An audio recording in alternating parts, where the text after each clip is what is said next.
सृष्टि कहाँ से हुई? नारायण के नाभि कमल से। ब्रह्मा जी इधर उधर देखने लगे तो चार मुख हो गए कि ब्रह्मा जी को मुंह नहीं घुमाना पड़े, जिधर देखना चाहे देख ले, चतुर्मुख ब्रह्मा। और ब्रह्मा जी उस नाभि कमल में, कमल नाल में घुस करके, प्रवेश करके ढूंढने लगे, मेरा जनक कौन, मेरी जननी कौन, मेरे माता कौन, पिता कौन। वर्षों तक ढूंढते रहे, भगवान के उदर में कुछ नहीं मिला। विराट भगवान के उदर में क्या मिलेगा? फिर आकर बैठ गए, दो शब्द प्रकट हुए, तप। तप करो, ता और पा। सबसे पहले सृष्टि में यही दो शब्द प्रकट हुए, तप। तो तप करने लगे, तपस्या करने लगे, ध्यान करने लगे भगवान का। प्रसन्न होकर नारायण भगवान प्रकट हुए चतुर्भुज रूप में, शंख चक्र गदा पद्म धारण किए, कमर से एड़ी तक लहराता पीत पीतांबर, रक्त वर्ण के चरण, नखाग्र नख पंक्तियां ऐसी कि मानो बिजली कौंध रही हो, ऐसे उनकी नख पंक्तियां, कमल जैसे चरण, कोमल चरण। चरणों को ही देखते रह जाओ, स्पर्श कर लोगे तो जाने क्या हो जाए, केवल दर्शन कर लोगे तो भी सब भूल जाओगे। सुंदर उभरी हुई सुंदर सी एड़ी, और एड़ी तक लहराता पीतांबर, कमर में किंकणी, हाथ में कंगन, एक हाथ में कमल का पुष्प, एक हाथ में चक्र, एक हाथ में शंख और एक हाथ में गदा धारण किए, चतुर्भुज रूप।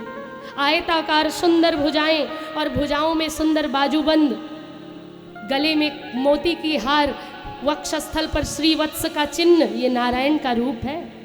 बड़े बड़े खंजन पक्षी की तरह नेत्र, रक्त वर्ण के अधर पल्लव, सुंदर कान और कानों में मकराकृत कुंडल, माथे पर उन्नत भाल पर कस्तूरी का तिलक, उसके ऊपर घुंघराली सुंदर घटा जैसी अलकावली, उसके ऊपर सुंदर बड़ा सा मुकुट।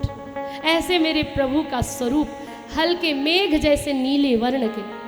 शांताकारं भुजगशयनं पद्मनाभं सुरेशं, विश्वाधारं गगनसदृशं मेघवर्णं शुभांगं, लक्ष्मीकान्तं कमलनयनं योगिभिर्ध्यानगम्यं, वन्दे विष्णुं भवभयहरं सर्वलोकैकनाथं। तुभ्यं नमामि, तुभ्यं नमामि, नारायणाय तुभ्यं नमामि। यही गरुड़ के पंख से आवाज आती रहती नारायण की। और नारायण भगवान प्रकट हुए, नारायण भगवान ने ब्रह्मा जी को कहा सृष्टि करो। तो वही बात जो व्यास जी ने कही थी, बिना मसाले के भवन कैसे बनाऊं, तो बिना सामग्री के सृष्टि कैसे बनाऊं? बोले मानसी सृष्टि करो, मन में जो विचार करोगे वैसी सृष्टि बन जाएगी। तो जैसे मन में सोचा सृष्टि करने का, तो सनत कुमार प्रकट हो गए। सनक सनंदन सनातन सनत कुमार, ये चार कुमार ब्रह्मा जी की प्रथम सृष्टि है, मानसी सृष्टि। तपस्या करने चले गए, 5-5 बरस के बालक जैसे दिखाई देते हैं। कथा मात्रैक जीवनम, कथा ही इनका जीवन है।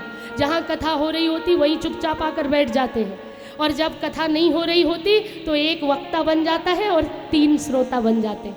ये सनत कुमार, पूर्वजों के पूर्वज। कोई पूछे अगर कि आपके सबसे पहले पूर्वज कौन है, तो है सनत कुमार, मानसी सृष्टि। उसके बाद तमाम साधु संतों ऋषियों मुनियों को प्रकट किया, सब तपस्या करने चले गए। मरुदगणों को, रुद्रगणों को प्रकट किया, वो भी सब कैलाश पर्वत पर तपस्या करने चले गए। एक नीले वर्ण का बालक प्रकट हुआ, धीरे धीरे धीरे वही रुद्र बन गया। और इस प्रकार सब सृष्टि को अब कोई आगे बढ़ा नहीं रहा। सृष्टि कैसे आगे बढ़े? दोबारा तप किया, नारायण प्रकट हुए, बोले ब्रह्मा जी आपकी सृष्टि में कुछ विस्तार हुआ? बोले कोई विस्तार नहीं हुआ, सब आपको ही पाने के लिए तपस्या कर रहे। तो क्या किया जाए? बोले अब मैथुनी सृष्टि करो। भगवान नारायण ने ब्रह्मा जी को कहा मैथुनी सृष्टि कैसे करूं नाथ? बोले आप तो बस मन में भावना करो कि सृष्टि का विस्तार हो। जैसे भावना की तो ब्रह्मा जी की दाहिनी भुजा से एक पुरुष प्रकट हुआ, उसका नाम है मनु। बाईं भुजा से एक स्त्री प्रकट हुई, उसका नाम है शत्रुपा। क्या नाम है? मनु और शत्रुपा। हम सब किसकी संतानें हैं? पहले दिन क्या बताया था? धरती की शान, तू है मनु की संतान, तेरी मुट्ठियों में बंद आसमान है रे, मनुष्य तू बड़ा महान है।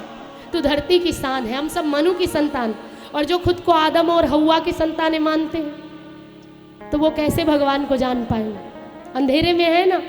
और अंधेरे में कभी अंधेरा तब तक टिकता है जब तक दिया नहीं जलाओ। प्रकाश होते ही अंधेरे की क्या मजाल, अंधेरा दुम दबा के भाग जाता है। तो अंधेरा तब तक कायम है जब तक तुमने ज्ञान का दिया नहीं जलाया।